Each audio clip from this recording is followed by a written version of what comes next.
AP liquor scam మూలాలు ఉమ్మడి చిత్తూరు జిల్లాలో బయటపడ్డాయి. పలు డిస్టిలరీస్, లాజిస్టిక్స్ కంపెనీలకు ఫేక్ అడ్రస్లు చూపినట్లు సిట్ దర్యాప్తులో తేలింది. ఈ స్కామ్లో తిరుపతి జిల్లాకు చెందిన 4 నిందితులను అధికారులు గుర్తించారు. మరిన్ని వివరాలు మా ప్రతినిధి దామోదర్ అందిస్తారు. మద్యం కుంభకోణానికి సంబంధించి మూలాలన్నీ తిరుపతి వైపే వేలెత్తి చూపుతున్న పరిస్థితి. ముఖ్యంగా తిరుపతికి సంబంధించిన 4 ఇందులో ప్రధాన పాత్ర వహించినట్టు తెలుస్తుంది. ఏదైతే A4 నిందితుడైన రాజంపేట ఎంపీ మిథున్ రెడ్డిది కూడా ఏదైతే తిరుపతి అడ్రస్ చూపించారో, అదేవిధంగా A9 నిందితుడు తుపాకుల కిరణ్ కుమార్ రెడ్డి ఇతను తన అడ్రస్ను ఇక్కడే చూపించాడు.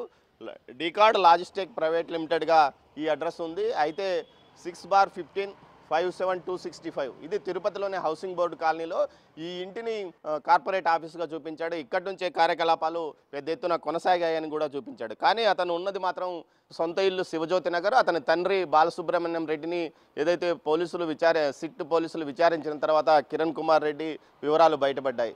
అదేవిధంగా ముఖ్యంగా ఈ డిస్టిలరీస్, లాజిస్టిక్ కంపెనీలకు సంబంధించి తప్పుడు చిరునామాలతో ఏదైతే వీరు ఈ కుంభకోణాన్ని నడిపినట్లు తెలుస్తుంది. మొత్తం 3,200 కోట్ల రూపాయల మేర కుంభకోణం జరిగిందని ఇప్పటికే సిట్ తేలుతున్న నేపథ్యంలో A4 నిందితుడిగా ఉన్న మిథున్ రెడ్డి, మరోవైపు A16గా డికార్డ్ లాజిస్టిక్ ప్రైవేట్ లిమిటెడ్ ఏదైతే ఈ అడ్రస్లో ఉందని కూడా చూపించారు. కానీ ఈ ఇల్లు ఒక టీటీడీ ఉద్యోగిగా తెలుస్తుంది.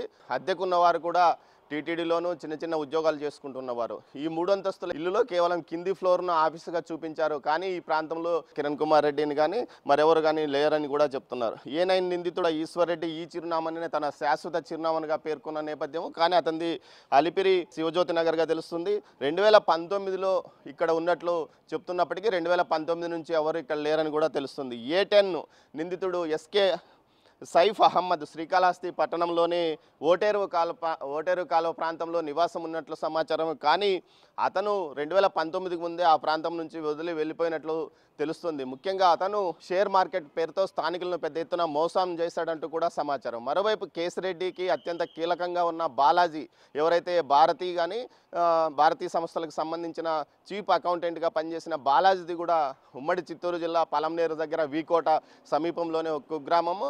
ప్రస్తుతం చిత్తూరు జడ్పీ చైర్మన్గా ఉన్న శ్రీనివాసులకు స్వయాన సోదరుడని తెలుస్తుంది. ఇతను ఏదైతే కృష్ణమోహన్ రెడ్డి, బాలాజీ వీరిద్దరూ కలిసి పెద్ద ఎత్తున ఈ అకౌంటింగ్ వ్యవహారాలు మొత్తం చూశారు. కేసిరెడ్డి తర్వాత వీరే మొత్తం వ్యవహారాలు నడిపారని చెప్తున్నారు. మొత్తం మీద చూస్తే ఇటు ఉమ్మడి చిత్తూరు జిల్లా వ్యాప్తంగా 4 కీలకమైన వ్యక్తులు ఈ కేసులో నిందితులుగా చేర్చబడ్డారు. మిథున్ రెడ్డితో పాటు కిరణ్ కుమార్ రెడ్డి, సైఫ్ అహ్మద్, బాలాజీ వీరి 4 వ్యవహారము ఇక్కడ నుంచే నడిచిందని చెప్పవచ్చు. మొత్తం మీద ఏదైతే రాష్ట్ర వ్యాప్తంగా కాకుండా దేశవ్యాప్తంగా సంచలనం కలిగిస్తున్న ఈ కేసులో కీలక నిందితులు ఈ ప్రాంతం వారా అన్నట్లు స్థానికులు ఆశ్చర్యపడుతున్న పరిస్థితి. ఇన్ని వేల కోట్ల కుంభకోణం ఈ చిన్న గదిలో నుంచి జరిగిందా అన్న ఆశ్చర్యం కూడా వ్యక్తం చేస్తున్నారు. కానీ మీడియాతో మాట్లాడడానికి వారెవరూ సాహసించని పరిస్థితి. మొత్తం మీద చూస్తే ఈ కేసుకు సంబంధించి సిట్ పోలీసులు రహస్యంగా వచ్చి కిరణ్ కుమార్ రెడ్డి తండ్రిని విచారణకు తీసుకెళ్లారు. ఆ తర్వాత కిరణ్ కుమార్ రెడ్డి తానే స్వయంగా వెళ్ళి లొంగిపోయినట్లు సమాచారం. ప్రైవేట్ లిమిటెడ్ కంపెనీగా రిజిస్ట్రేషన్ చేయాలంటే ఖచ్చితంగా ఆ భవన యజమాని యొక్క అనుమతి కంపల్సరీగా ఉండాలి, లీజ్ అగ్రిమెంట్ ఉండాలి. ఇంటి అద్దెకు సంబంధించి లీజ్ అగ్రిమెంట్ కూడా ఆ భవన యజమాని ఖచ్చితంగా ఇవ్వాల్సి ఉంటుంది. దీంతోపాటు